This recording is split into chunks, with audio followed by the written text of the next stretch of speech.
Hi, I'm an alcoholic. It's my privilege and honor to introduce Lucy, who is my sponsor.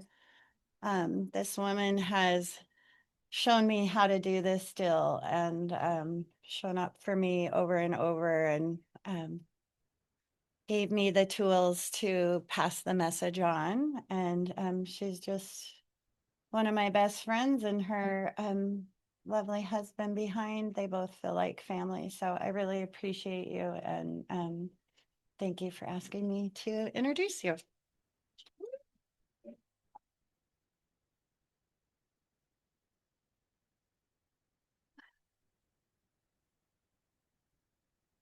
Oh, good morning. I'm Lucy. I'm an alcoholic. My last drink was on December 20th of 2012. So I just celebrated 13 years of sobriety. Lucky 13.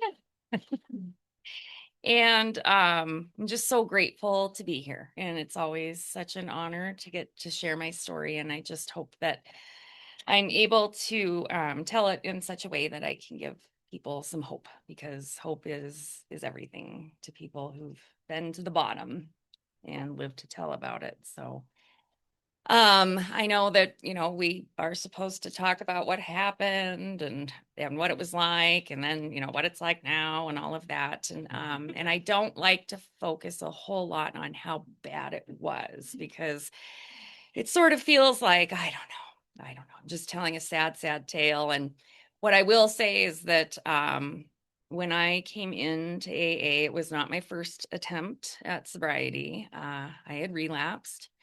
I had been to an inpatient treatment facility, spent 30 days trying to figure it out, looked around and thought, oh my God, where did I land? I don't want to be here. This is awful. And I just don't think I was ready to quit drinking. And so I got out of treatment, and I guess I gave it a go, a very half-assed go, and came into AA. I was the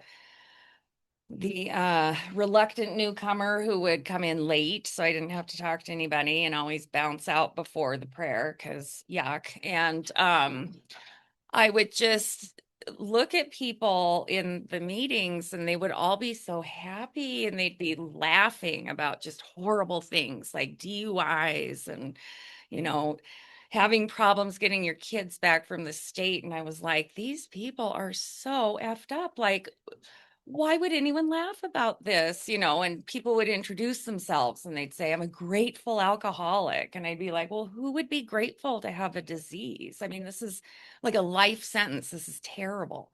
Like, I can't do the one thing I love to do, and that's get drunk. And so surprisingly, I did not last, and I relapsed. But when I relapsed, I realized the loneliest place I've ever been in my life, because anyone who knew me at all knew I had been to treatment for 30 days. And so there was no trust left. And I knew that if anyone knew I was drinking, I would be, removed from their lives. And so I drank in secret, and I drank so hard, and I drank so destructively. I didn't let anybody know that I was drinking. When I got back from treatment, I had broken all of my glassware. I used to collect antique barware, sign number one. And so I smashed that all with a hammer in this big ceremony. And then I had the booze and nothing to drink it in. So I sat in my garage and I drank out of a coffee mug. Like I was fooling myself even. I mean, that's how sick I was. And I kept going, and I drank and I drank and I drank, and it got so lonely and so desperate. And when you drink the way I do, your bottom can look like wanting to die. And so I sat in that garage and I figured out how I was going to kill myself. And my son was 4 at the time, and I didn't want to hang on for him because I knew that I was such a piece of shit that he would be so much better if I was dead. And And I just kind of kept going because I kept drinking and I was trying to keep things together. And one day in December in 2012, everything kind of came crashing down, and it was the scariest moment of my life. But I've learned through this program and through recovery that it was the most important moment of my life. And I can now tell my story and admit that I am so grateful that God brought me to that low, awful bottom place, because I was finally given the gift of desperation and the ability to look around my life and say, oh my God, I can't live like this any longer. I can't keep hurting people. I can't keep hurting myself anymore. I will do anything to not feel this way again. And so that was the attitude I came into AA with on round 2. And that is the way that I've been able to stay sober for 13 years. And I always joke in meetings that, I mean, I think I love to drink more than anyone in the whole world. And that's a competitive statement. And I dare you, dare you to prove me wrong. I mean, it was my life. Everything was built around it. My dad was my drinking buddy. You know, all my friends were drunks. I'm in a career where a lot of people think drinking is just part of the job. Not a bartender either. I'm a lawyer, but and I just had built everything around drinking. And I didn't know what I was going to do. I was like, how am I going to live this life if I don't get to do the one thing I'm good at and the one thing I love more than anything? But I knew I couldn't do it anymore. And it's that jumping off place that they talk about in the big book, where you come to this realization that you don't know how you're ever going to drink again, and you don't know how you're ever not going to drink for the rest of your life. And it's the loneliest place in the world. And I was pretty alone by that point. I didn't have a lot of friends left, because my bottom was a bit dramatic. So when I came back in, I was so afraid and I hated myself. I was just full of shame. And I was so scared to come back into meetings in Missoula, because I was like, oh, everybody's going to remember me. I was the asshole that, left early and rolled her eyes and never shared. And instead, from the first meeting I walked into, I was just welcomed with open arms. And there were people that came up to me and I didn't even know their names. And they were like, I'm so glad to see you. I'm so glad you made it back in. And I've never experienced any level of acceptance in my life. And that was just amazing to me. It was a miracle. And so, I started out and I got a sponsor immediately, and I worked the steps to the best of my abilities. And when I started, I didn't really believe in God. I didn't have any sense of spirituality, which I know now is part of the reason I felt so empty and felt like I had to drink and hurt myself. And so this program took a little bit for me to get, because the whole God thing and turning, your will and your life over to God, was like, oh my, how am I going to do this? And so the first trip through the steps, I didn't have a great concept of what I thought my higher power was. Like it was pretty nebulous and undefined. But someone gave me great advice, and that was just, keep going. Don't question things so much. Just, keep taking one step after another, and don't think too hard about this. And I did, and that was some great advice, because if you really look at the steps, it's not suggested that you have any form of a spiritual awakening until you get to the end, until you get to 12. So when we're talking about 2 and 3 and this, creature God and everything, you don't have to have the spiritual awakening to do those first 2 steps. And that was such a key bit of advice for me, because I think a lot of us come into this program and we're pretty broken. And I think a lot of us have given up faith in anything and everything. I know I did. And I hate to see people get stopped on that step. I did a very thorough job of taking an inventory of all that I had done that I regretted. And I made a lot of amends on that first trip through the steps, and life started to feel a lot easier and a lot better. And I will say that from the first day I came back into AA, as shaky as I was, as sick as I was, every day I've just felt better and better. And I'm just so grateful for that. So I've worked a good continuous program. I've had a couple of sponsors now. We're really lucky in Missoula because we have so many meetings to choose from. And one thing I've noticed in my recovery is that it kind of goes through phases. And, there will be a period of my recovery where one meeting really speaks to me more than another. And that will be my home group. And then, I kind of bounce around a little bit as I'm going through different things. But in 2021, I had 9 years of sobriety, and life got really hard again. And I went through an awful breakup, and I had a brother who was really, really sick with progressive MS, and he was on his like 15th year of that disease, and he was dying in front of me. And then suddenly my dad, who had been my hero, he also got really sick, and it was the hardest year of my life. And it wasn't the hardest year of sobriety. It was just the hardest year of life on life's terms. And I found myself really lonely again and with a lot of time alone. And I found myself questioning God as I had come to understand him a lot. And I was angry, and I kept asking a really dangerous question. And it was why. I was indignant, and I was just always asking why. And so that was kind of on the tail end of COVID, and a lot of meetings still weren't meeting. But I went into the zoo group, and that group during that time in my life just saved my life. Frank was there, and the other old timers that frequent that group. And I just really found a home there. And I was so lonely during that time that I spent both Thanksgiving and Christmas with the zoo group. And something in this program had given me such a strong sense of faith that even though it was really hard, and it's hard even now to think about how lonely I was, I knew that it wasn't going to last forever.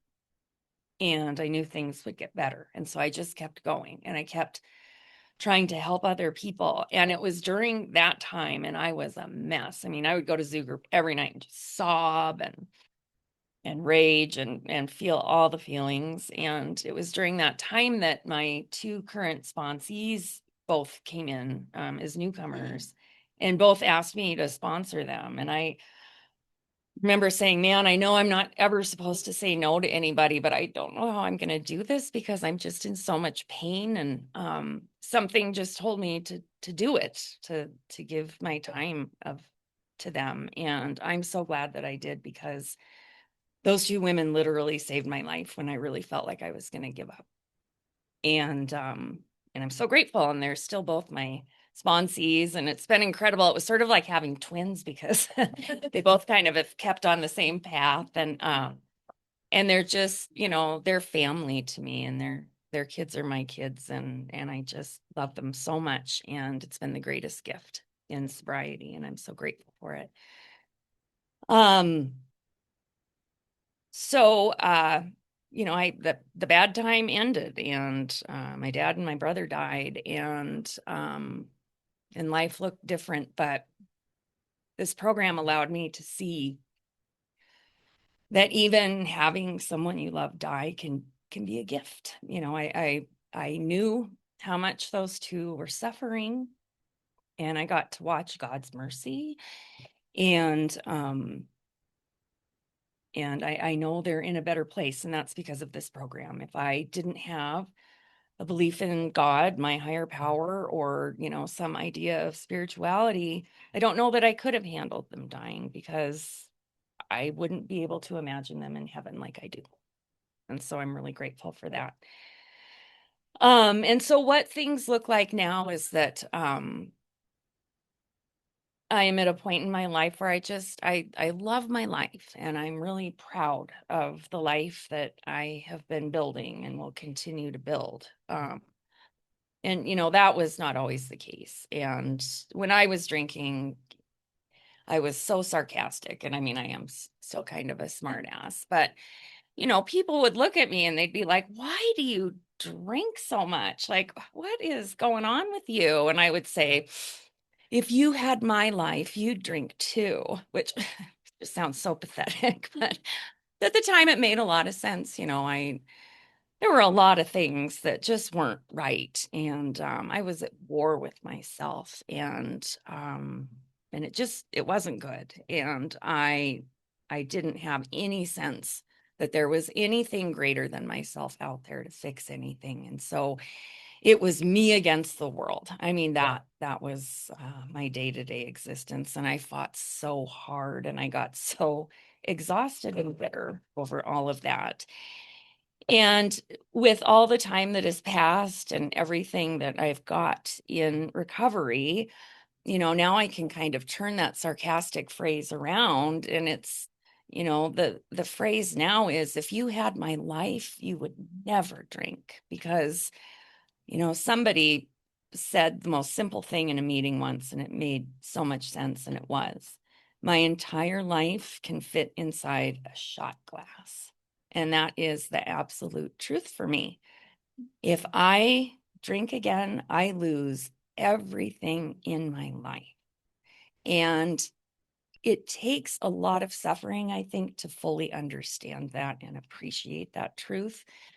When I was new, before I got sober for the second time, and I was taking everybody's inventory and judging everybody, thinking you were all just a bunch of crazy people. I remember this girl saying, "My sobriety has to come first. And if it doesn't, then I'll get drunk again." And I don't know why she said that. It made me so mad. I remember I went home from that meeting and I called my best friend who was in recovery. And I was like, "This is horseshit." I'm like, "I don't know who this girl was. Does she have a job? Does she have kids? Does she have concerns and worries?" And, I mean, I was just full of rage and disbelief, because I'm like, what the hell? But I know now, I mean, that is an absolute truth. If I drink again, I lose my husband, who I love so much, and I lose my children, who are like the greatest part of my life. I lose the trust of the family that I have left, and I lose every friend that I've come to make in this program. And 95% of all my friends these days are in recovery. And we live such an amazing life. I spend a lot of time with friends in the program, and I love to hike and talk about spirituality and recovery, and do all these amazing things. And I am often just so struck by how lucky we really are.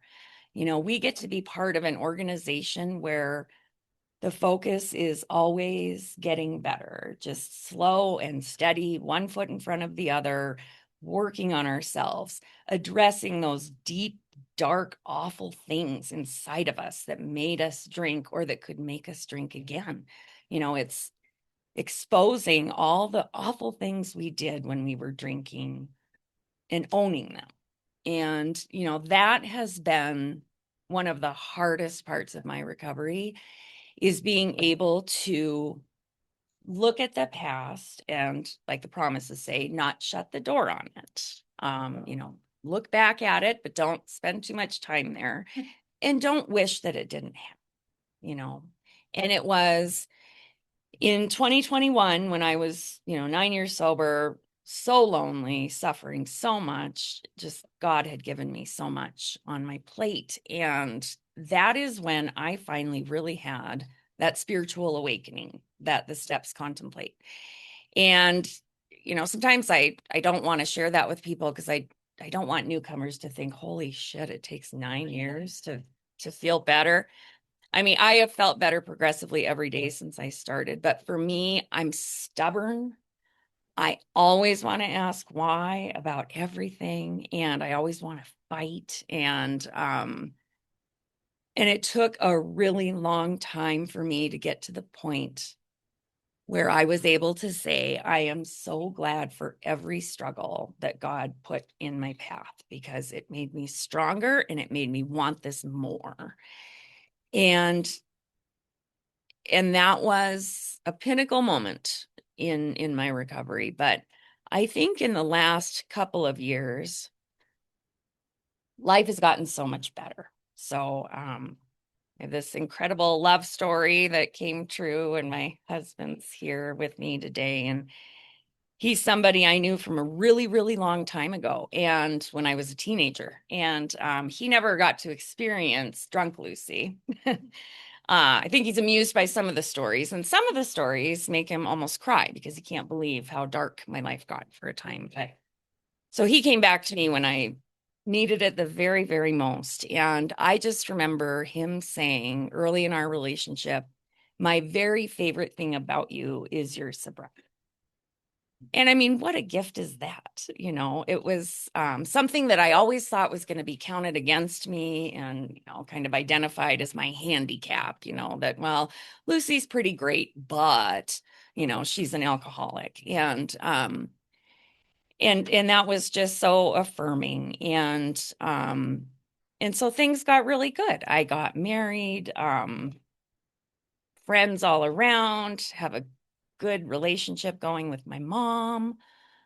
Um, so much to be grateful for. And as it is, I don't think God ever stops inspiring us to do more. And I got hit with a lot of just really heavy stuff and yucky emotions. And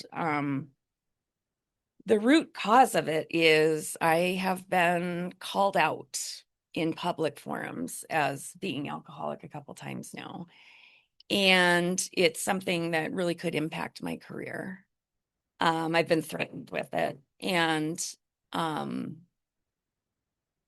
it was scary. That rocked me to the core. And I had to really do a lot of examining of myself to wonder, why does this bother me so much? And I understood that if I didn't get to the bottom of it, it was going to take me out, because there were times when I was like, God, why do I even bother to keep trying when people get on Google reviews and tell people that I'm a drunk? Um, what am I even doing this for? And of course, I can look back on that now and say, well, that's kind of pitiful on my part. But at the time, it was my biggest fear. And honestly, I'm shaking right now because it still is. I mean, we're on Zoom. I don't love that, but there are people out there who want to use my disease as a weapon, and some of them are in recovery. And so all that tells me is that they're still pretty sick, because there is nothing to be ashamed of. Being in this room is everything. And we have the greatest privilege to be able to be part of this club. And it took a lot of fighting and a lot of work to be able to stand up here and say, to critics and people who don't understand, I am grateful that I am alcoholic. I am proud of everything I had to go through to get to where I am. And I think we are the luckiest bunch of people in the world, because I mean, we get to talk about all the things that hurt us so much and all the things that nearly killed us. And we get to heal together. And we always know that we're not alone, and it will always get better. And, when I first came in here, I really thought that I had done things that nobody would ever understand. Silly things, whatever. And then, people start sharing in meetings, and you realize that so many of us did really stupid things when we were drinking. And that's okay. And the healing comes from being able to laugh at it. And so now, I was at a Christmas party with some really good friends of mine this December, and one of them was like, "Oh my God, you should tell your story. It's so funny." And it is. And I select people get to hear the whole thing. I don't trust everyone, but it's a pretty good damn story. And I can tell it now, and I can really see the humor in it and the joy in sharing it, because I was in a pretty dark place when I came in here. And I always picture myself like sliding into home base. I mean, right before I was just going to be creamed. And that really is how it was. I was on my last chance. And so I start telling this story, and there's a couple of newcomers at this party, and this girl is looking at me like, and I'm like, yeah. So don't let the image deceive you at all. I mean, I was a hot, hot mess. But I remember talking to a friend at that party and talking about what a gift I had been given in the past year, that in being called out and having people try to use my alcoholism against me as some sort of weapon, it just strengthened my recovery, and it made me double down on my efforts. And it allows me to stand up here and stand anywhere and say, no, I am an alcoholic, but I am an alcoholic in recovery. And that's the difference. We all have a disease, and for the longest time, especially when I was new, and sometimes even now, feel like it's a moral failing. Like I just couldn't hold it together. I couldn't find a way to control myself. And this program allowed me to believe to the depths of my being that I have a disease, and I am not a bad person who's trying to get good. I am a sick person with a bona fide disease who is trying to get well. And that's all of us. And we come to know so many people in this program, and we all mix so amazingly well. I mean, we come from all different walks of life. We all have such different experiences, but I have found more in common in these rooms than I ever could have imagined. And it has given me this gift where I feel like I really am just a member of the human race, and that I am part of the world. And I never had that sense of belonging. And I think most of us, we were so lonely, and we were hurting ourselves so much, and we were letting so many people down, and just causing so much chaos and hurt. We just wanted to belong somewhere. I mean, at least for me, that was the driving force. And I just wanted to feel okay. I've always had a pretty low mark as far as, what I want in life. I mean, I try to keep it pretty low because I'm cynical and all of that upbringing. But my God, I mean, I love my life. And it's not because I am a billionaire or a beauty queen or have more friends than anybody else in America. It's because I have the gift of being able to own my mistakes and be proud of my history and believe that I can still help people and that I can keep growing and improving. And I am so far from a perfect person. And I'll just share that I don't know what my deal is, but I run 5 minutes late to everything. It is chaos in the extreme. And so I was barreling down Russell, and I don't know if there's cops around, but I blew through a red light because I'm like, fuck this, I got to get there. If I get pulled over, I'm going to tell the cop I'm going to AA. You got to get out of the way.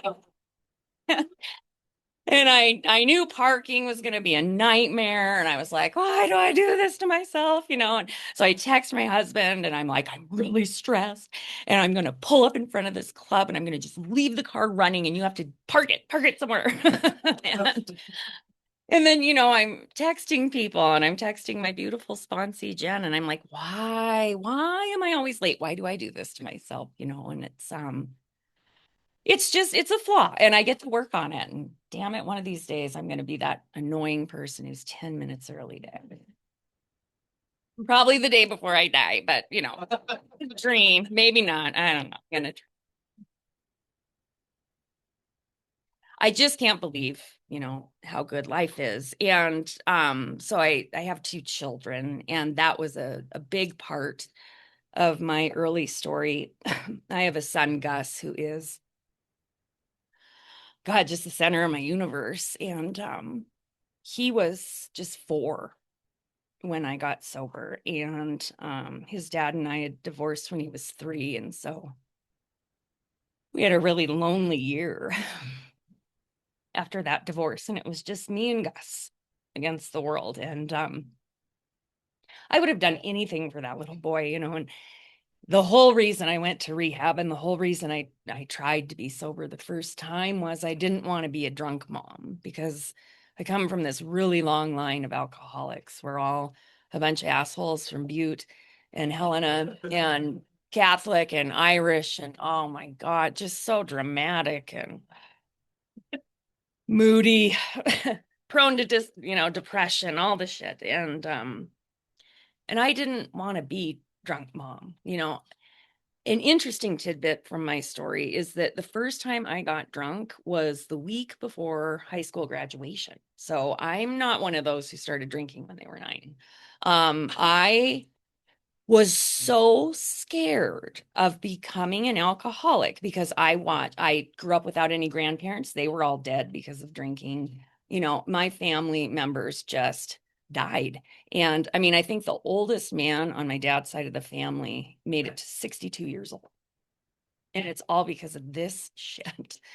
And it was like I knew that I was going to be an alcoholic if I started drinking. And so I white knuckled it all the way through high school. And the week before I graduated, I finally decided I'm gonna try this and see what it's all about. And it was like the best moment of my life when that alcohol hit my bloodstream, and the world just began to spin, and I was like, this is it.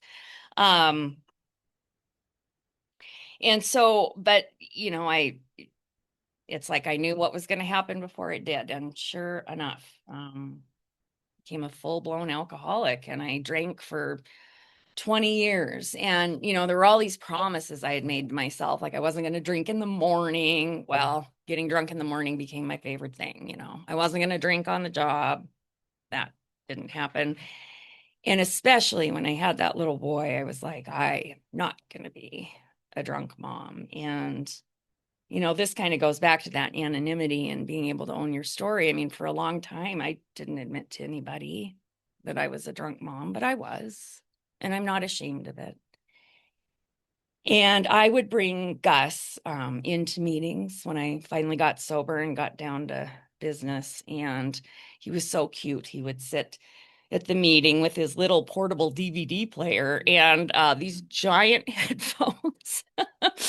And we would go to the zoo group back then too, because I was like, what do you do at night if you're not going to be drunk? My God. And he would just sit there and he would just, let me do the meeting. And he, didn't hear most of the crazy shit that was being talked about. Sometimes he heard about it, but and I just remember one night he looked at me and he was like, this is the greatest place. Everyone here is so nice. And I've brought my mom into meetings to celebrate anniversaries, and she hates alcoholics probably more than anybody in the world. And, she was raised by 2 and married to my dad, who was an alcoholic, and she's not one, but she sure hates us. And she's learned, though, I think, in walking through recovery with me, I think she finally understood that it really is a disease and not just a choice you make. I don't think any of us woke up one day and said, I want to ruin my life and make myself as sick and miserable as possible, And And so Gus has kind of been on this journey with me all along, and he's 18 now. And anyway, I won't get into his stuff, but I worry about him all the time, but he's amazing. And then I got to have a baby in recovery. So I got to have a second child. I have a daughter, Elsie, who's going to be 10 next month. And she's never known me drunk. And, her dad is also in recovery. And it's such a cool thing. And I remember a couple years ago being at Costco and they had some big display up and some sort of wine or something in a beautiful Christmas box. And she was like, Mama, what is that? I was like, that is something your mama will never buy and will never have again. But we're starting to talk about it a little, because I know some of her little friends are probably talking about how their mom or dad gets weird sometimes, or they don't feel safe, they feel scared. And so I'm just very open and honest with both of my kids. And Gus was 4 when I came in here, so it's not like I could sit him down and do a proper, amends with him.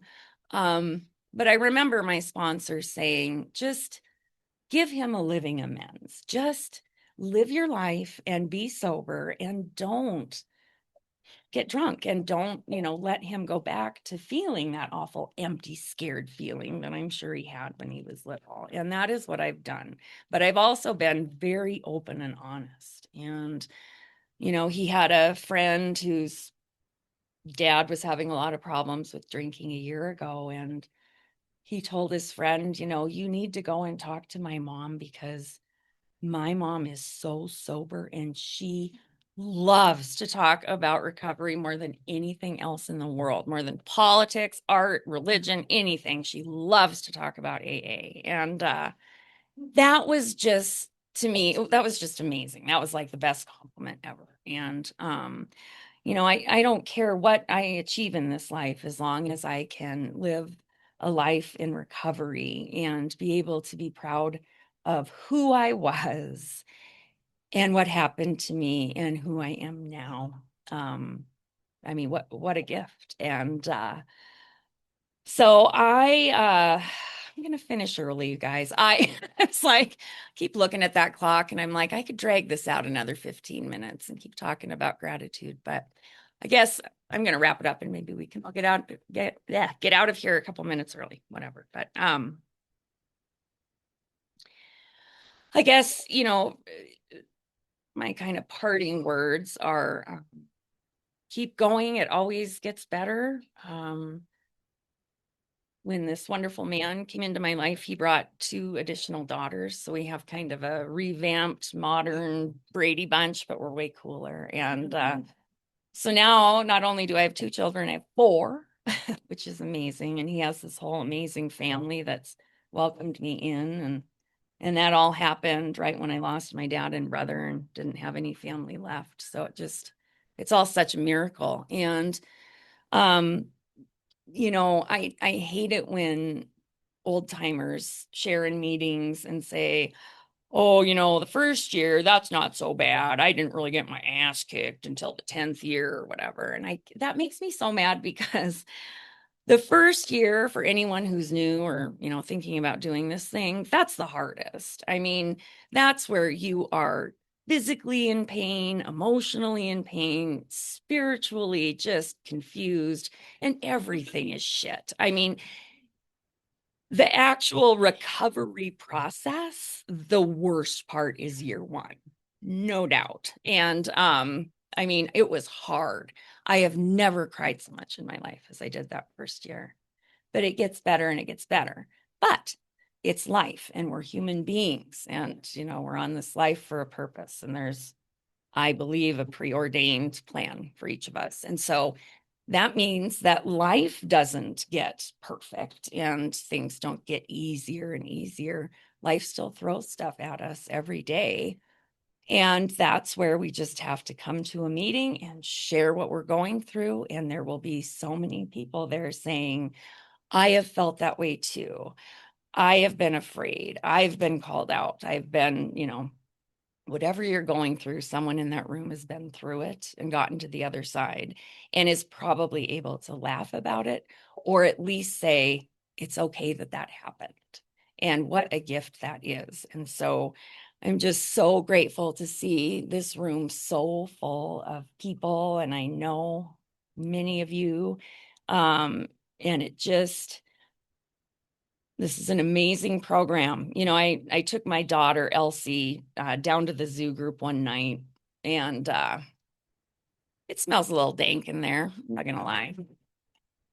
And you're going down these stairs. Like I took my mom to that meeting once, and she was like, "Oh my," I'm like, "Well, we're going into an old bar, and it smells like shit, and we're gonna get sober."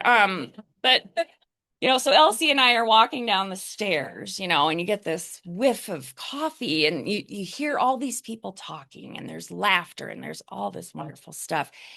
And Elsie turned and looked at me and she said, "I love how it smells in here." I was like, "You being a smart ass?" And I'm like, "Okay, what does it smell like?" She goes, "It smells like hope." And that's everything that's in this room. So thank you all very much for my spray.